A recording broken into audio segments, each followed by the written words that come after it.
watching lesson number 6, how to use Doodly scenes, characters, and props. It's time for us to explore the individual features and settings that you will be using to create Doodly videos. Now, when it comes to creating Doodly videos, knowledge is power. If you take the time to gain a complete understanding of how to best use the features within the Doodly app, you will save a lot of time down the road. We're going to start by clicking the plus sign. Now let's take a closer look at this panel. At the top here is where you will make a decision of whether you want to create a whiteboard video, chalkboard video, glassboard video, or custom greenboard video. I'll choose a whiteboard video. I'll name it Getting Started. If you come down here and click the drop down arrow, you will be able to see all the different resolutions. If you don't see the resolution that you want, you simply click on custom and enter your own personal dimensions. And when you are done, click the create button. You will be immediately taken to the production room. Now let's explore the features and settings that are key when it comes to creating your videos. In the column to the left is where all of your assets are housed. There are 6 different tabs here. The first tab is where you will find all the Doodly scenes that are available to you depending on your membership. Again, I have the enterprise level, and so there could be scenes available here that you may not see within your program. I'll just scroll down to give you an idea of what's available to me. All of Doodly assets are added to the canvas using drag and drop technology. You might remember me adding this asset to the canvas in our previous lesson by simply dragging it onto the canvas. Doodly scenes are done-for-you assets that you can delete, rotate, resize, add, and remove as you wish. I'm gonna scroll down just a little bit. I'll double-click on this one, and as you can see, it's automatically added to the canvas. I'm gonna come up here to the Edit tab.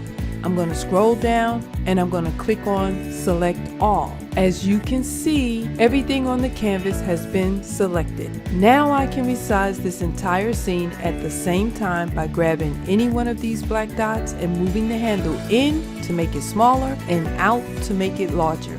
Next, I'm going to move this scene over a little bit to make room for some more assets I want to add to the canvas later. Now, since everything is still selected, I'll just click on the image, hold my mouse key down as I slide it into place.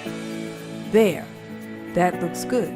Now, let's click on the second tab, which is where you will find all of your Doodly characters. I'll scroll down a bit to show you what we have here. As you can see, there's quite a bit. I want to add a character to the canvas. So again, I'll just double click on a character and it will be automatically added to the canvas. And again, I'll click on it to move it and resize it. I want to center all the elements on the canvas, and another way to access the Select All feature is by right-clicking on a blank spot on the canvas. Then you just scroll down and you click on Select All. Now, I'll center everything.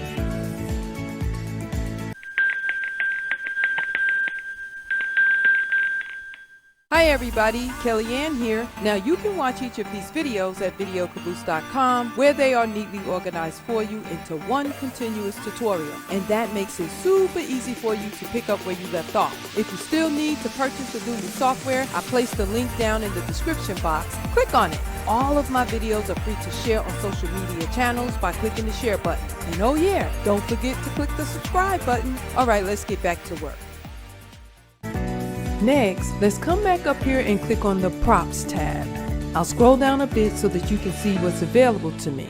Again, there's quite a bit here. Let's say I want to add an image of the sun to the canvas, but I don't want to do a bunch of scrolling. I can simply come up here and type the word sun into this search bar, and the app will narrow things down based on my keyword. As you can see, it not only returned images of the sun, it also returned images of things related to the sun like umbrellas, sunscreen, sunglasses, and so on. When you are using Doodly props, or any of these tabs for that matter, you must be very short with your keyword search. The longer your keyword phrase is, the less results the app will return. I have found that 1 or 2 keyword phrases produce the best results. If all else fails, just delete the keyword and take the time to scroll through all the images. Now I'm going to add this sun to the canvas.